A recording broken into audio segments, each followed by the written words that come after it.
Paging Dr. Gary C. Please proceed to the geriatrics department. Emergency! Emergency! Paging Dr. C! Emergency! Emergency! Ay, hello po sa inyong lahat. Si Dr. Gary C. po ito at nanonood po kayo ng Gabay sa Kalusugan. Ang pag-uusapan po natin ay isang topic na medyo madalas ko marinig sa mga pasyente ko. Lalo na yung mga nanggaling na sa isang nephrologist at pinayuhan na sila na kailangan na magpa-dialysis. Ang tanong, kailan kailangan ng magpa-dialysis? Nag-aalala sila tungkol dito. May mga mali silang kaalaman tungkol sa dialysis na once na nag-dialysis daw, madadali buhay nila. Mukhang baliktad. Once na nag-dialysis, mapapahaba natin ang buhay. So, ngayon po, ang pag-uusapan natin ay kailangan na ba? Anong mga indication na talagang kailangan na? Unang-una, ano muna ibig sabihin ng dialysis? Ang dialysis po ay isang procedure kung saan inaalis po yung mga waste products o mga dumi, mga excess fluid sa ating dugo, kung saan ang ating kidney ay tumigil na sa paggawa nito. Ibig sabihin yung kidney humina at hindi na kayang gawin o tuparin yung kanyang mga pangako sa atin. Kumbaga iniwan parang gano'n, no? So, pag sinabi natin dialysis, palagi natin na ano to sa isang tao na may mga kidney problem. Ang early stages ng chronic kidney disease, maaaring hindi pa kailangan mag-dialysis. Kasi pag sinabing chronic kidney disease, yan ay nahahati sa 5 stages. Natalakay ko na po ito. Sana kung may pagkakataon, balikan nyo. Diniscuss ko yung 5 stages of chronic kidney disease. Stage 1, 2, 3, 4, 5. Ngayon, dun sa aking tinalakay noon, maaaring sa first stage, stage 1, stage 2, stage 3, hanggang stage 4, maaaring pwede sigurong hindi pa mag-dialysis. Pero pag stage 5, ibig sabihin yan, yung function ng inyong kidney ay nasa 15% na lamang pababa. Ito'y talagang indicated na o kinakailangan na kayo ay magpa-dialysis. Ang kidney, pag ito'y humina o hindi na gumagawa ng kanyang function, wala tayong choice kundi magpa-dialysis or magpa-kidney transplant to keep you alive. So, doon sa sinasabi nyo na pag nag-dialysis lalong madadali, lalong madadali kung hindi. Yun ang aking opinion. Ngayon, kailan natin umpisahan dapat ang dialysis? Okay. Kung nandun na tayo sa 15%, kasi marami ang pasyente na, maski na yun din ang payo ko, ayaw nila. Sa anumang dahilan. Isa na dyan yung financial siguro na dahilan, no? But narinig ko na ang PhilHealth ay tumutulong, no? At tinaasan na nga yung number ng dialysis session ng bawat benefactor. So, ang tanong, kailan?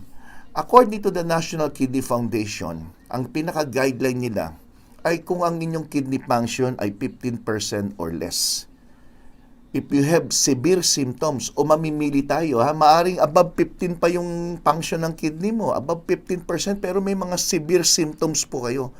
Pag sinabing severe symptoms, yan yung mga talagang mga nararamdaman nyo na hindi na maganda na dulot ng inyong mahinang-mahinang bato. Ngayon, pag binanggit natin ito, ang binabase natin doon sa sinasabing percent ay base doon sa tinatawag na glomerular filtration rate. So mapapansin nyo, di ba may kulay berde, yung function ng kidney nyo nasa 60% pataas. Consider pa yan na okay, normal pa yan. Pero kung nasa pagitan na ng 15 to 60% ang inyong glomerular filtration rate, ibig sabihin yan, meron na tayong kidney disease. At pag bumaba sa 15, which is nakasakulay pula, kidney failure na po ang tawag, hindi na kidney disease, kidney failure. Kadalasan dito sa may kidney failure, yung pula na yan, ito na yung mga sumusunod na mararamdaman yung symptoms. Shortness of breath, fatigue o hinang-hina, muscle cramps, palaging pinupulikat, naduduwal at nasusuka. Ito mga ito ay maaring indication para kayo po i-advise na mag-undergo ng dialysis. Isipin nyo po, nararamdaman nyo yung mga yan dahil yung lason na dapat ilabas ninyo sa inyong pag-ihi o sa function ng inyong kidney ay hindi nyo na ilalabas.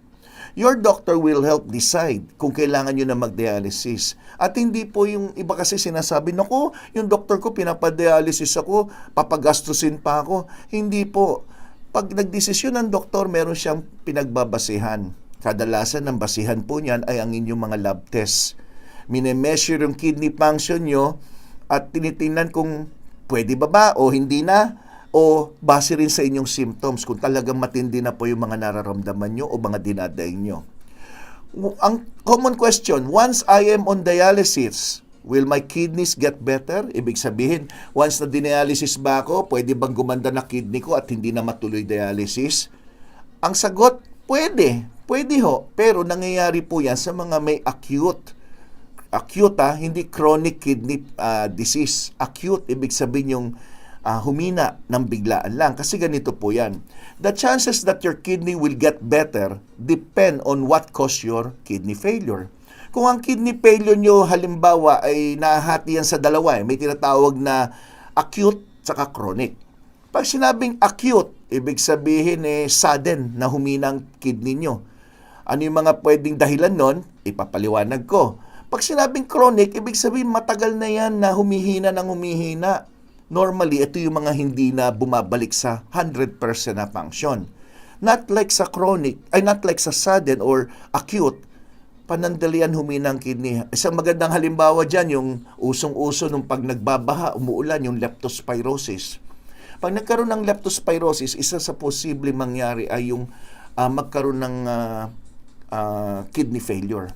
So, dinadialysis, after ilang session, okay na, back to normal na yung kidney. Parang inalis lang yung nagpapahirap habang ginagamot mo yung dahilan ng problema.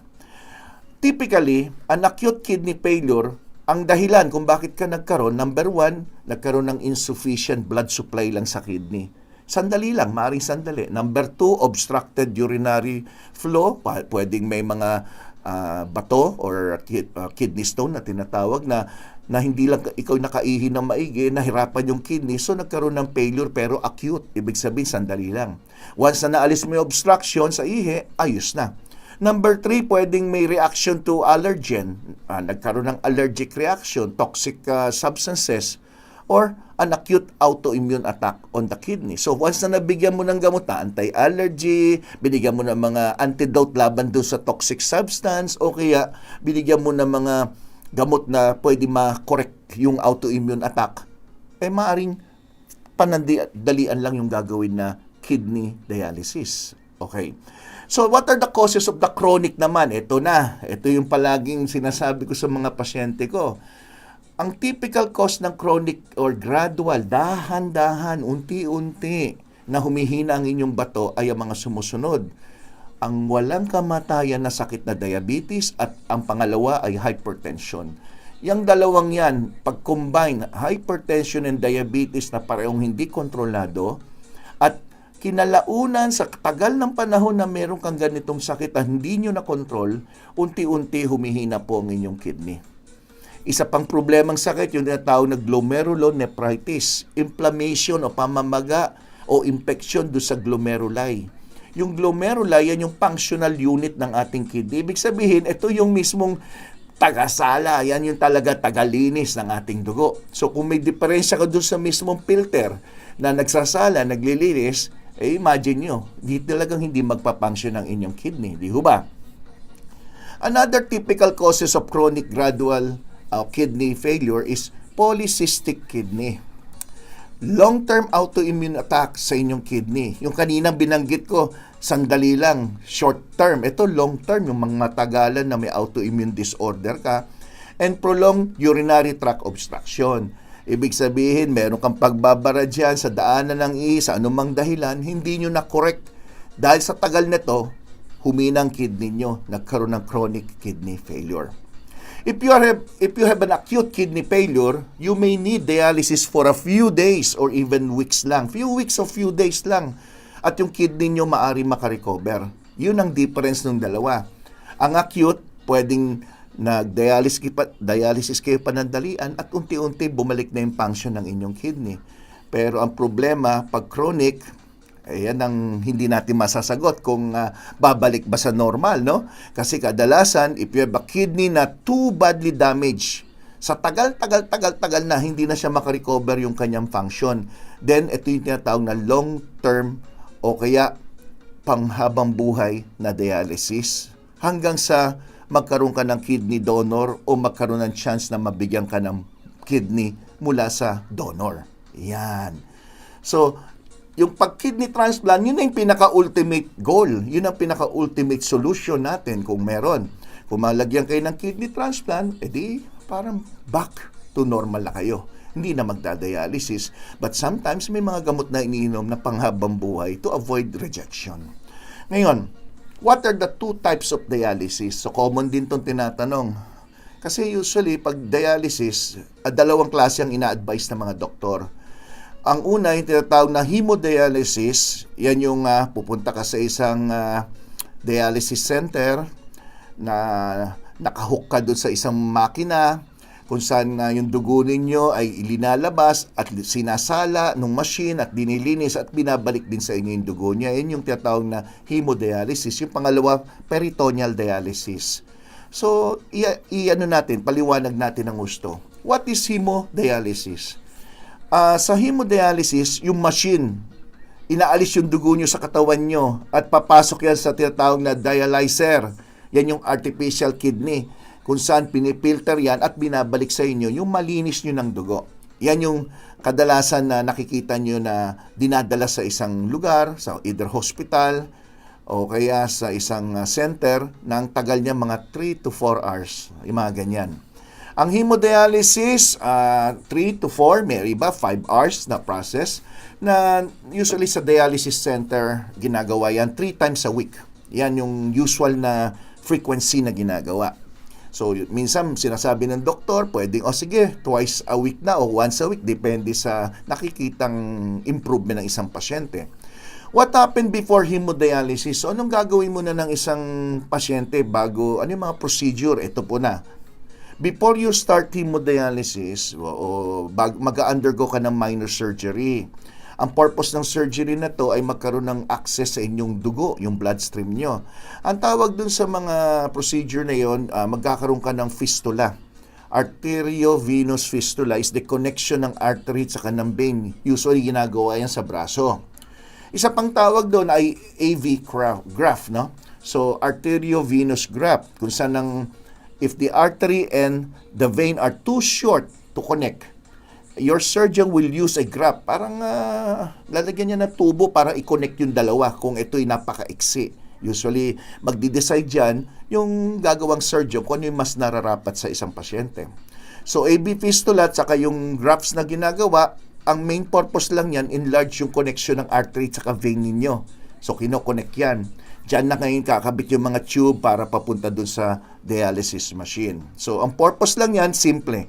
Para lang matulungan na bumilis yung blood flow nyo in and out para mailabas at maipasok sa katawan nyo yung dugo na nalinis na. So, ganyan yung itsura niyan kung mapapansin nyo, no? So, pwede dyan sa braso, yan, hemodialysis. Ngayon, yung peritoneal dialysis naman, ito pwedeng gawin sa bahay. Pero, ang tanong, ano doon sa dalawang i-advise ng doktor? Depende sa assessment ng doktor. Dahil ang peritoneal dialysis, ang risk of having infection mataas. Kaya nagdi-decide yung doktor kung ano talaga nababagay sa pasyente. At the same time, hindi rin pwede gawin yung peritoneal dialysis kung medyo mataba yung pasyente o malaki yung tiyan. So, ginagawa yan, may assessment muna at kung ano yung nababagay sa pasyente. Sa peritoneal dialysis po, ang peritoneal dialysis gumagamit naman ng napakapino na maliit na tube. Pinapasok dyan sa abdominal lining ninyo na tinatawag na peritoneum. Yung peritoneum parang yun ang bumabalot sa inyong tiyan, no? Sa abdomen, no? So, finifilter niya yung blood through the aid of dialyzing solution. This solution is a type of cleansing liquid, no? Para linisin, that contains water, salt, and other additives. So, ang purpose yan, dyan sa tiyan, dinidrain nyo yung mga dumi nyo sa pamamagitan dyan sa tiyan. So, sa peritoneal yan. So, what happened before the peritoneal dialysis? About 3 weeks before you start the peritoneal dialysis, maglalagay ng minor surgical dyan sa inyong tiyan. At yung surgeon mag-i-insert netong parang maliit na tube na tinatawag na parang catheter through your belly, going to your peritoneum o yung mismong space na naglaline sa inyong abdomen. Itong catheter na to, mag-stay dyan sa place na yan permanently, so hindi mo na inaalis. So, ang itsura niyan parang ganito, peritoneal dialysis. Yan. So, kung ano man doon sa dalawa, peritoneal man o kaya hemodialysis, please follow your doctor. Ayaw kasi natin na sa sobrang taas ng inyong creatinine, sa sobrang hina na ng function ng inyong kidney, nandyan na po lahat ng mga indication na kailangan magpa-dialysis, dinelay ng dinelay, mas mahirap po yun. Kaya wag ko kayong matakot na sinasabi na, ay, lalo madadali. Hindi po totoo yun dahil may ibang mga pasyente, dahil sa dialysis, mas naging may quality ang kanilang buhay at nakasama nila yung mga mahal nila sa buhay na mas mahabang panahon. Hindi ho ba? So, extending life po yan. Hindi po yan nagpapashorten ng life. Okay po ba? Kung nagustuhan niyo yung paliwanag ko, syempre thumbs up naman dyan at mag-iHeart GSK dyan sa comment section. At huwag niyo kalimutan, mag-subscribe dito sa Gabay sa Kalusugan, Dr. Gary C. Invite your friends to join us dito sa Gabay sa Kalusugan. Ako po si Dr. Gary C. at maraming salamat sa mga nanood. Always, nandito ako as your Gabay sa Kalusugan. Maraming salamat po. Bye-bye.